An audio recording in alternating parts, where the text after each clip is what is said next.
Coach Corey Wayne, and this is my video coaching newsletter. And the topic of this newsletter is going to be, I've just started living. Well, I've got one email that I'm going to go through with you today. This guy is 62, and he brings up some really interesting points, and also a recommendation to for all of us who are actually younger than him who happen to be watching this. The consequences of not living a life that is what you're truly capable of living. In other words, letting fear inhibit you from taking action and doing the things that you feel in your heart of hearts you need to be taking action upon. And I got a quote that I wrote on this particular topic I'm going to read, and then we're going to go into this guy's email. And the quote says, "The only thing that keeps people from having the lives that they want, the things they want in their lives, and the kind of people they want in their lives, is a story that they tell themselves about why they can't have it. There is no such thing as a bad idea, only bad plans. You're never too old, too inexperienced, or too disadvantaged to become the person you were meant to be. If you are living a life that is safe and that looks good to the world on the outside, but feels horrible to you on the inside because it's not what you really want in your heart, then it's almost impossible to feel hopeful and happy about your life and your future. You can only feel truly alive, purposeful, and happy when you know what you want, why you want it, and your actions, thoughts, words, and deeds are aligned and congruent with what your heart compels you to become or work at becoming.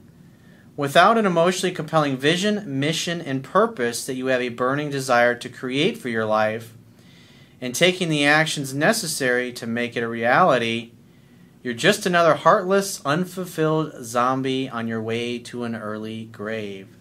Think about it. I talk about this a lot. If you're doing something for a living that you hate and that you don't enjoy, and you don't move towards the things that you really want in life, at some point you're going to give up hope. In other words, you're just another guy or girl going to punch in a clock and somebody else's dream to earn a living.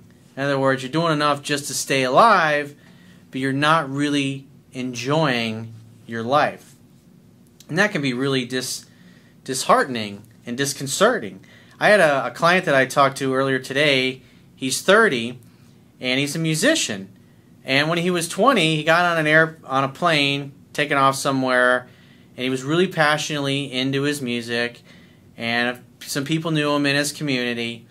And he ends up striking up a conversation with this dude that's sitting next to him in the seat. It turns out that this guy happens to own one of the largest companies that did a lot of commercials and movies. In other words, he had work that this client of mine could do to score music for movies and for commercials and things. Just an unusual, unexpected meeting on somebody that you sit next to on a plane, strike up a conversation, and you end up doing a lot of business with that guy. Well, he grew that one client into several clients, and so from the time he was 20 till he was 23, he was riding a nice wave of success. He had a lot of friends that were also musicians who were all struggling financially, and he's doing really great. He's got his own recording studio. He's got the world by the balls. He's doing what he loves, which is his music. And then along comes a record company with all these promises of all these things they're going to do for him. So he goes and he signs with this record label, gets a little too full of himself, starts missing deadlines, pissing off his customers, and then one by one they start dropping him. And then later it turns out that this record company never really did anything to really help promote and grow his career. And so after 6-7 years later, he's 10 in bar, and he's pretty much out of the music business. And all those clients that he was earning a really great living when he was in his early 20s, he pissed off to the point where they pretty much wanted nothing to do with him. And the phone stopped ringing in essence. So here he is, 10 in bar, and doing something he really doesn't like to do, and he really wants to be doing music. And so as I was working with him and asking him questions to figure out where he's at and what he really wants to do, all this stuff came out, the story that I just shared with you. And come to find out, what the real problem is that he has all these fears about, because he failed in the past, Maybe it's too late. Oh, I don't have enough equipment. Because what was interesting is he made an association that, in essence, just by chance he met somebody on a plane, and that one relationship turned into a lot of other relationships that made him a lot of money in a very short period of time. And so his mind, he's thinking, oh, I got to have some kind of quick fix. I got to have some meeting like that where, boom, my business just takes off. And that's just not how it works for most people. Most people have to struggle for many, many years in order to get their business or their lives or their careers to the point where they're really where they've always dreamed that they could be someday. And so he's thinking, well, I got to work and I got to save a bunch of money, and then I'll quit my job, and then for a year I'll focus 100% on my music. And so, just like I said in the quote, there's no such thing as a bad idea, only bad plans. And I said, you got a great stable job right now. All you really need is one client. And so we started talking about it. He's like, well, I don't have any equipment anymore. And I said, well, if you really needed to, do you have access? Do you know people? Do you have relationships with people to where if you got some work that you could go and have access to the kind of equipment that you need to do the editing and the sound work? Well, yeah. So you have everything you need. And so we talked more about these clients that he had pissed off.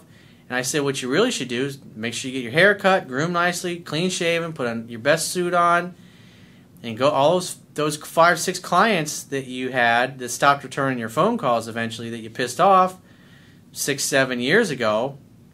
I would go by and see each and every one of those guys and sit down with them. Just all you need is 2 minutes of their time.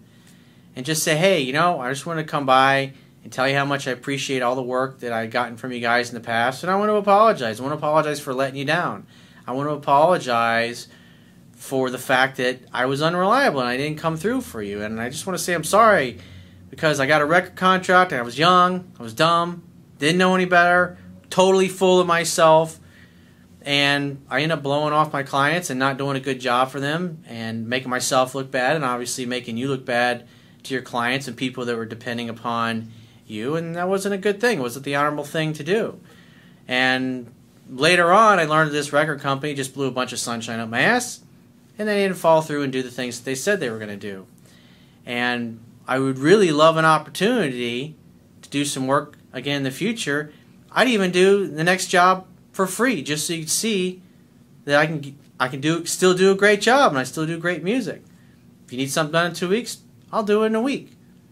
I promise you, I will always be the best source of musical scoring of any of the musicians that you have working for you. I learned my lesson the hard way. And whether it's now, 6 months from now, a year from now, I just want an opportunity. And like I said, I'm willing to do first job totally for free, just so you can see that I'm totally serious. And I learned my lesson the hard way. I got a big, huge serving of humble pie. And I said, even if they don't give you the chance, go in a month from then and just keep going back until they either throw you out on your ass or they say, all right, I'll give you a shot. Because if you go in there with your hat in your hand, you basically apologize for the fact that you were unreliable and you made them look bad to their clients, and you learned a huge lesson from it. I said, all it takes is one of them to give you a chance. In addition to that, you should be doing that same exact process with people you've never worked for at all, and that's the process. Just like the article that I did in the video that I did, how to get any job you want. It's kind of the same mentality. You just keep going back over and over and over again, maybe once a month to each one of those places, and eventually somebody is going to give you a chance, even if you do it for free. Even if you have to do the first 5 jobs for free. It doesn't fucking matter. The idea is what you have to do is you have to prove that you're somebody that they can count on, especially to the people that you fucked up with in the past. And the way you got to look at it, there was a part, and I was telling them about this, if you've ever seen the Matrix movies, it was either the second or the third movie, and all the Sentinels are coming to destroy the city of Zion, and they're like, everybody is like literally hours away from certain death when these machines crash into the city and kill everybody. And one of the main characters, Morpheus, who is Lawrence Fishburne's character, is sitting there, and they're all waiting on this guy, Neo, Keanu Reeves' character, to save them and save them all from the machines that are coming to destroy their city and all the people that are in it. And one of the leaders says, "Morpheus, I hope you're right." And he looks right at him totally calmly, and he says, "I do not believe it to be a matter of hope. It is simply a matter of time." And that's what I said to this client that I was talking with today. The clients that he wants, it's just simply a matter of time. Going to see him face to face, not calling him, not sending emails or sending texts or leaving voicemails. Be a fucking man, grow a set of balls, get off your ass, and go by. All you need is 2 or 3 minutes just to pop in, shake hands, press the flesh, look the guys in the eyes, apologize to them in person like a fucking man would, and follow up. Maybe once a month, every other month. It really doesn't matter. The bottom line is you keep going back until they say, "I don't ever want to see your fucking ass in here again," or, you know what, or they give you work. One of two things is going to happen. Somebody is going to give you a chance, and that's all you need. 10 years ago, when you were 20, somebody gave you a chance. And even like the job that he's working now, attending bar, I said, "How'd you get that job?" He's like, "Well, I walked in there." He's like, "You can't just send in resumes to get a job tending bar or waiting tables. You got to go in." I was like, "See, you already know how to do this shit. All you got to do is go in there and say the things I said. It's just simply a matter of time. Eventually, you get one client, then you get 2, then you get 3. And then what you start doing is start backing down your bar shifts to the point where maybe you're only working 1 or 2 days a week. And then when you're making enough money from your music business, then you can leave the bartending job 100%. And now you're 100% back in the music business, and you'll be doing better than you ever have before." So let's jump into the first guy's email.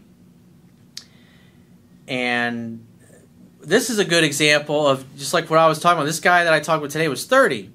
And so his mindset, his belief system, the story that he was telling himself about why he couldn't have the things that he wanted in life, why he would have to save a bunch of money up and then work at 100% of his time for a year trying to get back in the music business. In other words, it's like swinging for the fence every time you get up at bat. In other words, trying to hit a home run every time you go up for bat. Or like a basketball player trying to hit a three-point shot and only taking three-point shots and nothing else in the court. Your chances for success are very slim when you do that. But if you take a very methodical approach, break things down in little bite-sized pieces, you'll get there. And so this emailer, he says, "Hey Corey, you're fucking awesome. Now, here's my age. I'm 62 years young, and in my mind, I haven't reached midlife yet because I've just started living. My body is telling me otherwise, which makes me think when you get hit by the bus, an old expression from the late 70s, your time is up, and that's it. No more things to worry about, nothing more to do or try, because you ain't here anymore. For some people, including me, that's really hard to understand, which suggests I never grew up, which is the case, which means I've never really lived life, but instead only existed to survive this life. My story is much like many of the other 97% beta men you describe, and perhaps tragically worse, but I'm waking up, and finally, like Rick Van Winkle, and it's not a quick process. It is simply life. The info is not currently consequential for this mail. I'm just reporting what's so for context. Examples of your thoughts and my reactions. Not everybody is meant to be your client, friend, lover. Translation, not everyone is going to like you, and so what? They will like what they like, and your likes, but beware of what you like and pursue it with integrity, and I might add, balance. Just like I talked about the guy who was 30 who I was working with today. He's got a great job, tending a bar, paying the bills for now, while he rebuilds his musical career and business on the side. It's just a matter of time and repetition. The good news is he already knows how to do it. He's already had success at it. He already had people that liked his music enough to recommend him. And for all of those people who are watching this who are entrepreneurs or business people, the number one reason why people will refer your business or your product or your service is because they want to look good. Think about it. If you refer somebody to like this restaurant that you think is awesome, then your friend that you referred goes there and they have a horrible experience, a horrible meal, you're going to look bad.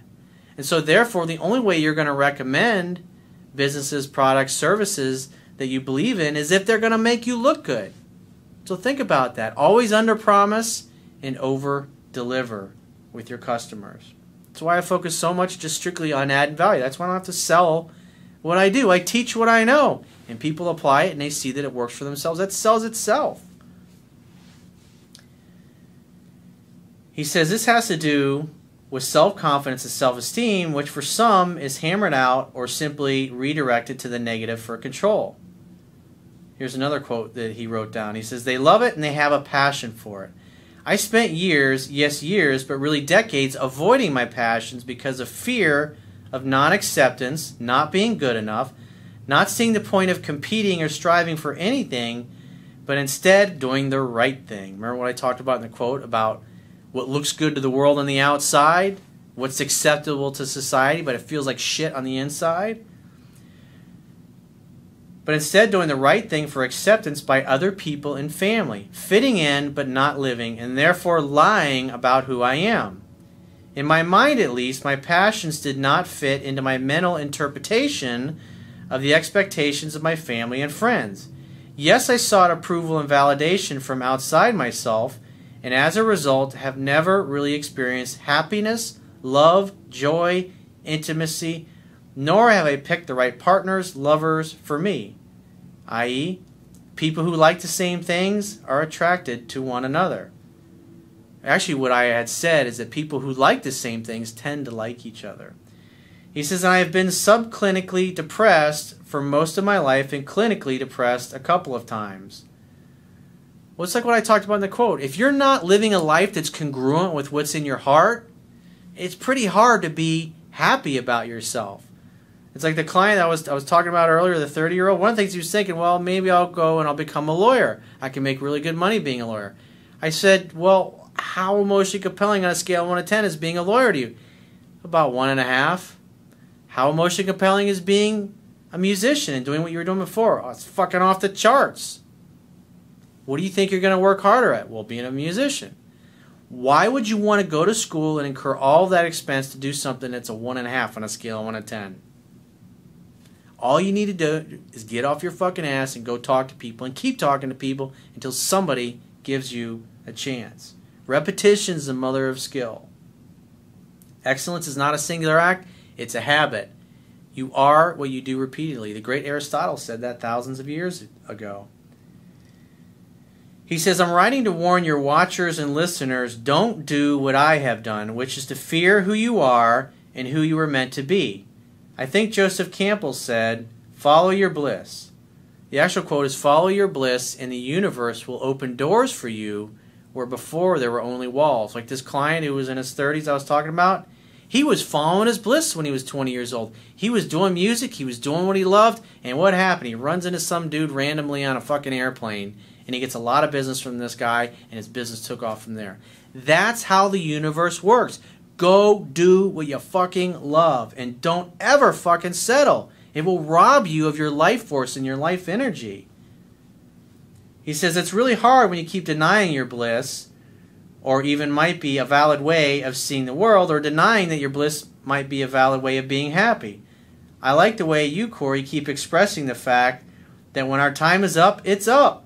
It's too late to be, do, have, sense, think anything differently. It's too fucking late. It was one of the things that my uncle learned when he was in Vietnam, when he was in the Marines. He was only one of 2 guys that came back from his unit. Everybody else was either dead or they got sent home because they were too wounded and too injured to return to combat. He realized even the guys that seemed to have everything going for them, they did all the right things, did everything they were told, they still got blown to hell.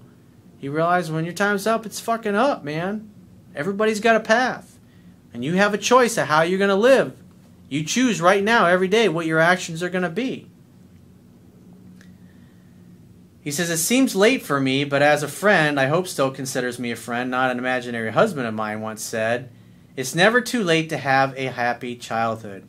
I would put it another way. It's almost never too late to choose a different life.